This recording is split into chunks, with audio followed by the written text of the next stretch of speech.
سوناگاچی کی راتیں پارٹ 8۔ ظفر واقعی شبانہ کے مزاج سے بے خبر تھا۔ اس نے شبانہ کو سمجھنے کی کوشش ہی نہیں کی تھی، اور اگر وہ کوشش کرتا بھی تو اسے بالکل نہیں سمجھ سکتا تھا، کیونکہ ظفر کے نزدیک عورت کوئی سمجھنے والی شے نہیں تھی۔ وہ اکھڑ پنے کا مظاہرہ کر رہا تھا۔ تم جھوٹ بول رہی ہو، تمہاری شکل بتا رہی کہ تم کو میرا آنا اچھا نہیں لگا۔ شبانہ کے کانوں کی لوئیں سرخ ہو گئیں۔ وہ ظفر کو بہت کچھ کہہ دینا چاہتی تھی، مگر ضبط کر گئی۔ تم نے چہرے کب سے پڑھنے شروع کر دیے ظفر؟ ظفر نے ایک بے ہنگم سا قہقہا لگایا اور بولا، جب سے تم مجھ سے نفرت کرنے لگی ہو۔ اس کے ساتھ ہی ظفر نے مرجھائے ہوئے پھول کی طرف اشارہ کیا۔ یہ پھول تم نے بڑا سنبھال کر رکھا ہوا ہے، ضرور کسی کی نشانی ہوگی۔ Shut up!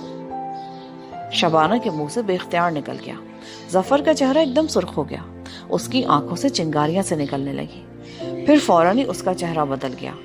وہ بلند قہقہا لگا کر بولا، یہ تمہاری بچپن سے عادت ہے، بڑی جلدی ٹیمپر لوز کر دیتی ہو۔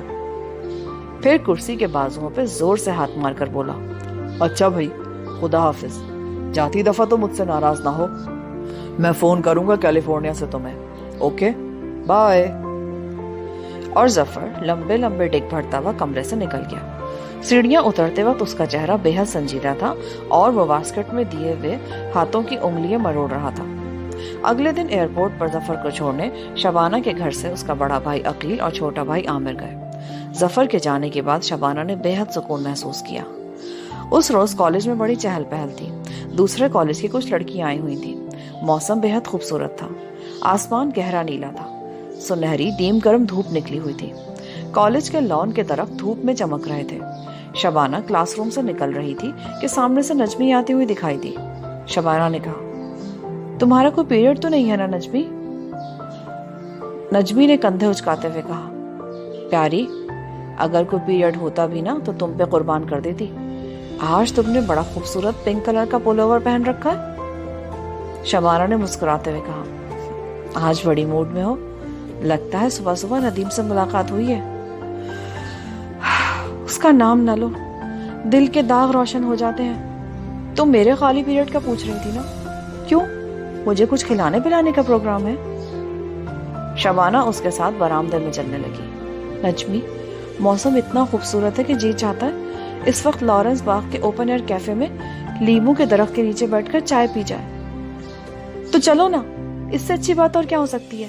میرا کوئی پیریڈ ویریڈ نہیں ہے۔ اور وہ کھینچتی ہوئی شبانہ کو کالج کے پارکنگ گیراج کی طرف لے گئی، جہاں شبانہ کی گاڑی پارک تھی۔ 10 منٹ بعد دونوں سہیلیاں لارنس باغ کے اوپن ایئر کیفے کے لان میں لیمو کے پیڑ کے نیچے نواری کرسیوں پر بیٹھی تھی۔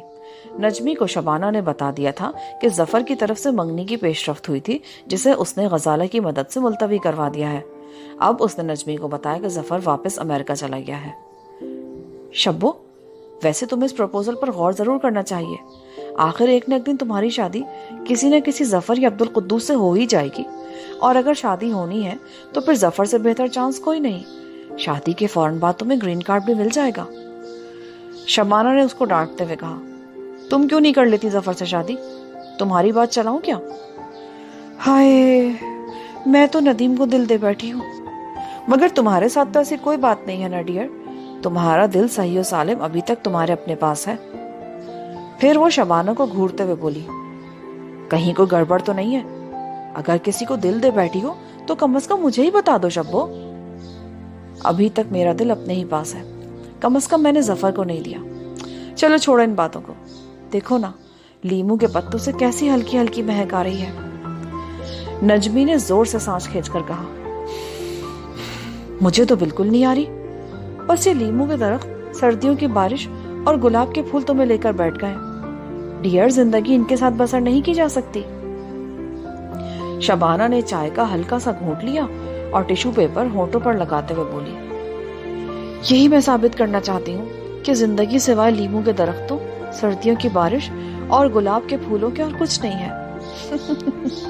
مائی ڈیئر، تم ایسا افورڈ کر سکتی ہو، تم سونے کا چمچ منہ میں لے کر پیدا ہوئی ہو۔ شبانہ کو نجمی کی یہ بات بری لگی۔ خدا نے اگر مجھے امیر ماں باپ کے گھر پیدا کیا تو میں اس کا شکر ادا کیوں نہ کروں؟ اور اس کا شکر ادا کرنے کا بہترین طریقہ یہی ہے کہ میں اس کے درختوں، پھولوں، دریاؤں، پہاڑوں اور خوشبوؤں سے پیار کروں اور ان کے ساتھ ہی رہتے ہوئے زندگی بسر کر دوں۔ اوہ یار، تم تو ناراض ہو گئی ہو۔ ارے بابا، جو جی چاہے کرو، مگر میرے لیے فروٹ کیک اور منگواؤ۔ شبانہ بھی مسکرانے لگی۔ اس نے ویٹر کو اشارے سے بلا کر مزید فروٹ کیک لانے کا آرڈر دیا۔ ان کے اوپر لیمو کے چھوٹے سے پیڑ کا سایہ تھا، اسی لیے خوشبودار سائے نے آدھی میز کو ڈھانپ رکھا تھا، باقی آدھی میز پر سورج کی کرنیں دھوپ تھی۔ نجمی دھوپ میں بیٹھی ہوئی تھی۔ لیمو کے پیڑ پر ابھی پھول نہیں آئے تھے۔ یہ پھول مارچ اپریل میں آتے تھے، جو ابھی درخت کی ٹہنیوں اور پتوں کے اندر کہیں گردش کر رہے تھے۔ شبانہ لیمو کی چھوٹی چھوٹی سبز پتیوں سے ان پھولوں کی اٹھتی ہوئی دھیمی خوشبو محسوس کر رہی تھی۔ یہ خوشبو اس سانس کی مانند تھی جس کی آواز سنائی نہ دیتی ہو۔ اسے یا لیمو کی ٹہنیاں محسوس کر سکتی ہیں یا شبانہ محسوس کر سکتی تھی۔ نجمی سے یہ لطیف ترین خوشبو کا سانس بہت دور تھا۔ چائے پینے کے بعد دونوں سہیلیاں لارنس باغ کے خوبصورت روشوں پہ چمکیلی دھوپ میں ٹہلنے لگیں۔ قطعوں میں مختلف پھول کھل رہے تھے۔ باتیں کرتے کرتے، ٹہلتے ٹہلتے وہ سنبل کے گنجان درختوں والی پرانی اور خاموش سڑک پر سے ہوتی ہوئی اس پلاٹ کے قریب آ گئیں جہاں بانس کے جھنڈ تھے۔ اچانک شبانہ کی نگاہ بانس کے جھنڈ کے پاس اس بینچ کی طرف اٹھ گئی جہاں چند روز پہلے اس نے پراسرار اجنبی کو ہلکی بارش میں بیٹھے دیکھا تھا، اور پھر تھوڑی دیر کے بعد وہ وہاں سرخ گلاب رکھا ہوا اسے ملا تھا۔ شبانہ کا چہرہ اداس ہو گیا۔ وہ کرکٹ گراؤنڈ کے کنارے پر بنے ہوئے کاٹیج کو دیکھنے لگی۔ ایک دم اس کے دل میں ایک خواہش کروٹیں لینے لگی۔ اس نے نجمی سے کہا، مجھے لائبریری سے ایک کتاب ایشو کروانی ہے، تم میرے ساتھ چلو گی یا پہلے تمہیں کالج چھوڑ دوں؟ نجمی نے شرارت سے کہا، اگر تم لائبریری اکیلی جانا چاہتی ہو تو مجھے بے شک کالج بھی نہ چھوڑو، میں بس میں بیٹھ کر چلی جاؤں گی۔ شبانہ مسکراتی، تم بس یہی باتیں سوچتی رہتی ہو۔ لیکن دل میں شبانہ نے نجمی کے قافیے کی داد دی۔ اس نے شبانہ کی دل کی کیفیت کو پہچان لیا تھا۔ شبانہ واقعی اس وقت پراسرار اجنبی کا خیال دل میں لے کر لائبریری جا رہی تھی۔ نجمی اس کے ساتھ ہی گئی۔ شبانہ نے اپنے کارڈ پر یوں ہی ایک کتاب نکلوا لی۔ لائبریری کے ہال میں داخل ہوتے ہی اس کی نگاہیں بے اختیار کونے والی جعفری کی طرف اٹھ گئیں جہاں میز خالی تھی۔ کتاب دیکھنے کے بہانے وہ جعفری کے قریب آ گئی۔ میز پر گلاب کا سرخ پھول نہیں تھا۔ تمباکو اور کافی کی خوشبو بھی لائبریری کی فضا میں موجود نہیں تھی۔ شبانہ کا دل جانے کیوں اداس اور بوجھل سا ہو گیا۔ کہیں وہ اجنبی اس شہر سے چلا تو نہیں گیا؟ لیکن مجھے اس سے کیا؟ شبانہ نے خود ہی اپنے دل کی جیسے سرزنش کی اور نجمی کے ساتھ لائبریری سے نکل کر گاڑی میں آ بیٹھی اور اسے اسٹارٹ کر کے کالج کی طرف چلتی۔ تیسرے روز صبح ہی صبح سان فرانسسکو سے ظفر کا فون آ گیا۔ فون غزالہ نے سنا۔ ظفر نے امی، ابو، عقیل، عامر سے بھی باتیں کی۔ اس نے شبانہ کا بھی پوچھا۔ شبانہ اس وقت اپنے کمرے میں جاگ رہی تھی جب عامر نے آ کر بتایا کہ ظفر بھائی جان کا امریکہ سے فون آیا ہے اور وہ تمہیں ہیلو کہہ رہے ہیں۔ انہیں بھی میری طرف سے ہیلو کہہ دو۔ اوکے۔ اور عامر تیزی سے سیڑھیاں اترنے لگا۔ شبانہ ناشتے کی میز پر آئی تو امی نے کہا، ظفر بار بار تمہارا پوچھ رہا تھا، تم بھی اس سے بات کر لیتی۔ شبانہ نے کوئی جواب نہیں دیا۔ غزالہ جلدی سے بولی، شبانہ شاید غسل خانے میں تھی نا، پھر بات کر لے گی۔ شبانہ کے والد دلیے پر دودھ ڈال رہے تھے۔ وہ خاموش رہے۔ امی سبز چائے پی رہی تھی۔ عقیل کے ایک ہاتھ میں چائے کا کپ تھا اور نظریں گھٹنوں پہ رکھے اخبار پہ جمی تھی۔ ٹینڈرز کا اشتہار ابھی نہیں آیا؟ والد نے چمچ سے دلیا کھاتے ہوئے کہا، اشتہار دے بھی نے تو کوئی فائدہ نہیں۔ 10 لاکھ کے ٹینڈر میں ہمیں زیادہ سے زیادہ 1 لاکھ ہی بچ سکے گا، پھر کمیشن کی رقم الگ لگ جائے گی۔ تم برج والے ٹھیکے کا جا کر پتہ کرو آج۔ امی نے بالائی کی پیالی کی طرف اشارہ کیا اور شبانہ سے کہا، بیٹی تم نے بالائی کھانی کیوں چھوڑ دی ہے؟ یہ لپٹن چائے خشکی کرتی ہے۔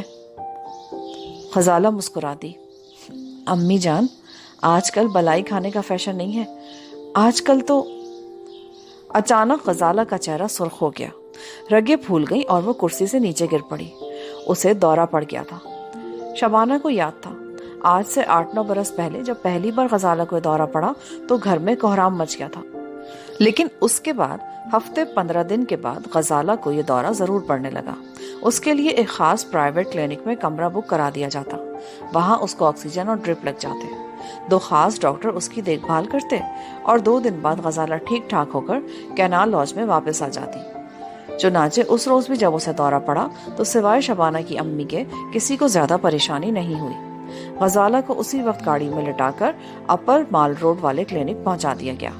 شبانہ، امی، عقیل اور ابو ساتھ تھے۔ غزالہ بے ہوش تھی۔ ڈاکٹرز نے فوراً آکسیجن ماسک چڑھا کر ڈرپ لگا دیے، انجیکشن لگائے اور 1 گھنٹے کے اندر اندر غزالہ ہوش میں آ گئی۔ یہاں پر پارٹ 8 ختم ہوتا ہے۔ آگے کہانی سننے کے لیے پارٹ 9 سماعت فرمائیں۔